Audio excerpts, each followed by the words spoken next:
Assalamu alaikum. Welcome, my lucky friends.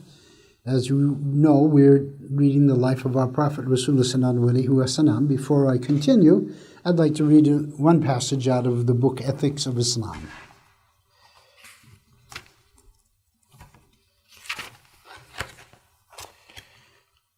As hot water melts an ice cube, likewise virtues melt mistakes and errors.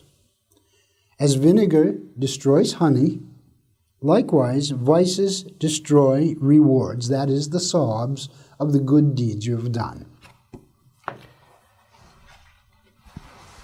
The Muslims in Abyssinia received incorrect information that the Muslims and the polytheists had made an agreement in the Mecca. Upon this, they thought our immigration and leaving our lands was due to the animosity of the polytheists. Now, their enmity has turned into friendship. So let us go and be honored with serving our Master Rasûlullah. For this reason, they obtained permission from the ruler of Abyssinia and returned to Mecca.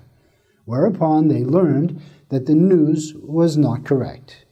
Then they went before the presence of our Master, the Prophet. They told him in detail that Abyssinia's weather and the fruits gave strength. There were 4 houses of worship. Every day camels and sheep were slaughtered there. The poor and those who were strangers were invited and well treated. Their ruler came to visit them himself and gave asylum to them, and their difficulties were dispelled. They expressed their pleasure. When the Alaihissalam, alaihi, returned to Mecca, polytheists began to torture and torment them again. They increased their oppression day by day. They were committing every kind of torment without hesitation. One day, Hazrat Osman said, "O Rasulullah, I saw Abyssinia as a good trading place. A month of trade brings a great deal of earnings. Until Allahu Ta'ala commands a destination for migration, there is no better place than it for Muslims. At least the mu'mins, that is the believers, will rid themselves of the cruelty of the Quraysh in this way.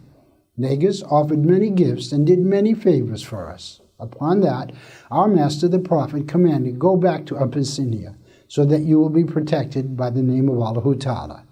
When Hazrat Osman said, "O Rasulullah, if you honor there by visiting, perhaps they will convert to Islam.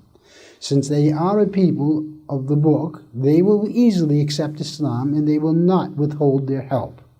Our Master the Prophet replied, "I have not been ordered to have ease and comfort. I am waiting for the command of Allahu Ta'ala regarding the hegira.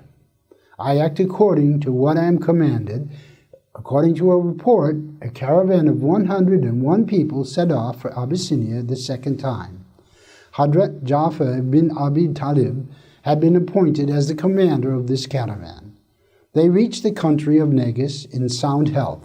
The events they had lived through in Abyssinia were explained by Hazrat Osman Salama Raju Ta'an, the esteemed wife of our beloved Prophet, as follows.